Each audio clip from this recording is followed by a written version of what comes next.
चुनाव का भी संदेश है। तो हम लोग उम्मीद करते हैं कि अब तो कांग्रेस को आगे बढ़कर सभी क्षेत्रीय दलों को भी उचित सम्मान, उचित जगह, उचित महत्व देकर एक ऐसी स्थिति, एक ऐसी समझदारी बनाएंगे जिससे कि भाजपा को भी दिख जाएगा कि विपक्षी पार्टियों में कितना दम है। क्या लगता है आने वाले दिनों में हर चुनाव जो होता है, चाहे एक प्रदेश में हो चाहे कई प्रदेशों में एक साथ हो, उसके जो नतीजे आते हैं उसके कुछ स्पष्ट संदेश होते हैं। और ये कल जो नतीजा आया है, 5 राज्यों में चुनाव हुआ था,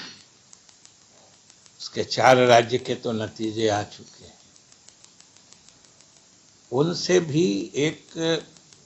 स्पष्ट संदेश दिख रहा है और वो महसूस हो रहा है कि ये जो इंडिया गठबंधन है या इंडिया अलायंस है, इसके जो अलग अलग घटक दल हैं उनको ज़्यादा समझदारी से और सामंजस्य से काम करना होगा, ये स्पष्ट संकेत है। और ये भी पूरा देश जानता है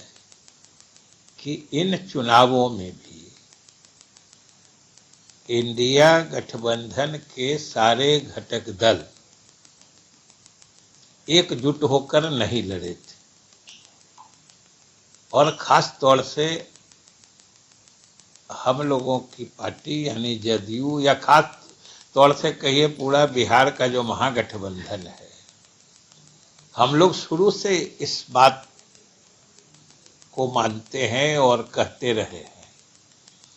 कि भाई सबसे पहले आपस की समझदारी बननी चाहिए। और ये बार बार स्पष्ट संकेत मिला है या दिखा है कि अगर सारी जो दल हैं, विपक्षी दल एकजुट हो जाते हैं तो भाजपा परास्त हो जाती है, और एकजुट नहीं रह पाते हैं तो भाजपा नहीं परास्त होती है। तो इसलिए ये सारे दलों को विचार करना होगा। और अभी 6 तारीख को जो गठबंधन की बैठक है इंडिया अलायंस की, स्वाभाविक रूप से इसमें सभी दल को खुले दिल से सामंजस्य बैठाने की कोशिश करनी चाहिए। और चूंकि इस गठबंधन में कांग्रेस पार्टी सबसे बड़ी पार्टी है, स्वाभाविक रूप से उसकी जिम्मेदारी ज्यादा बन जाती है। और फिलहाल ये जो 5 राज्यों में चुनाव हुए हैं, खासतौर से 4 राज्यों में, ये आपसी समझदारी नहीं बन पाने का नुकसान भी कांग्रेस को ही हुआ है ज्यादा। तो कांग्रेस को थोड़ा और ज्यादा सामंजस्यशील बनना पड़ेगा, जिसको कहते हैं एकोमोडेटिव, कि क्षेत्रीय पार्टियां जहां भी मजबूती से हैं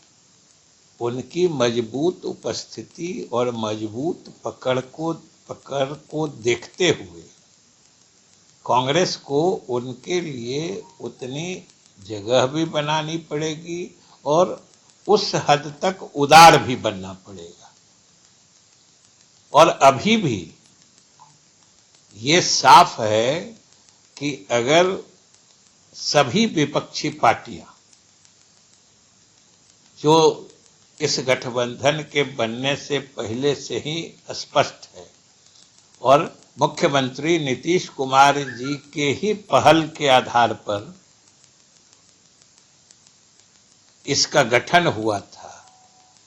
और ये पटना से ही इसकी शुरुआत हुई थी, उसी दिन से एक बात साफ है कि हम लोग कोशिश करें कि जो एनडीए के उम्मीदवार के विरुद्ध हम लोग का भी एक साझा उम्मीदवार हो, एक के विरुद्ध एक वाली नीति जो है, अगर हम लोग उस दिशा में आपस में सामंजस्य बैठाने में सफल हुए तो समझिए भाजपा का हारना नामुमकिन नहीं है। अभी उस दिशा में कोई कुछ कहना बहुत जल्दबाजी हो, और विश्वसनीय कौन है कौन नहीं है ये किसी को कहने की जरूरत होती है, ये तो पूरा देश जानता है। इसलिए इसके बारे में कोई अभी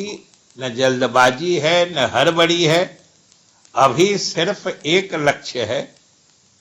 और भाजपा के लोग भी कहते हैं कि प्रधानमंत्री की कोई वैकेंसी नहीं है,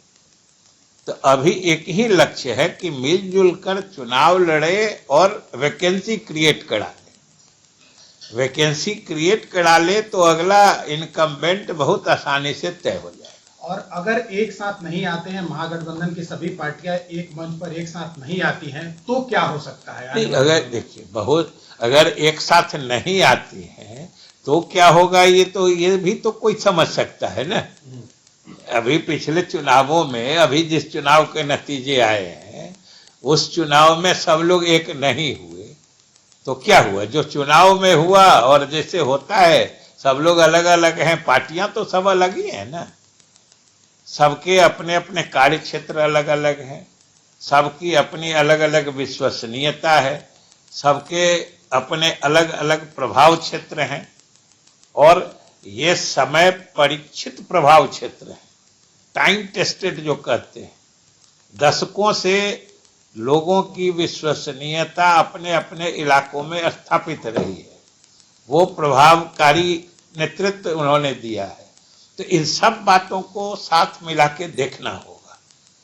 और स्वाभाविक रूप से जब इन सभी फैक्टर्स को, इन सभी कारकों को मद्देनजर रख के फैसला होगा तो वो फैसला भी प्रभावकारी होगा, सीधी बात। नीतीश कुमार को अगर आगे रखते हैं तो शायद आगे चुनौती दे पाए बीजेपी को। शुरुआत नीतीश कुमार ने ही की थी इस गठबंधन की, इसमें कोई शक नहीं है कि नीतीश कुमार के अथक प्रयास और पहल के आधार पर ही इसका गठन हुआ था और ये गठबंधन बना था, इसमें कोई दो राय नहीं है। ये सब लोग जानते हैं, देश भी जानता है, और ये भी सभी पार्टियों का एक स्पष्ट फैसला था कि हम लोग मिलजुल कर चुनाव लड़ें, पहले भाजपा को सत्ता से बेदखल करें और आपस में हम लोग फिर कौन अगला उम्मीदवार होगा या किसके नेतृत्व में लड़ा जाएगा ये तय होगा। लेकिन स्वाभाविक रूप से अगर किसी विश्वसनीय चेहरा को आगे बढ़ाया जाएगा तो इसमें सहूलियत होती है, नहीं तो ये फैसला तो है ही कि भाई पहले हम लोग इसको बेदखल कर दें, फिर आपस में बैठ के हम लोग तय कर लेंगे, इसमें भी कोई परेशानी नहीं है। लेकिन सबसे बड़ी बात है कि क्षेत्रीय दलों को भी उचित स्पेस जो कहते हैं, उचित जगह, उचित मैंने उदारता के साथ उनके साथ व्यवहार करने से ही बात बनेगी। ये तो प्रस्तावित थी, बहुत तरह के प्रस्ताव आते हैं, नहीं होते हैं, इसलिए उसके बारे में कोई बहुत ज़्यादा चीज़ सोचना ये होता तो क्या होता, इसलिए उसका कोई औचित्य नहीं।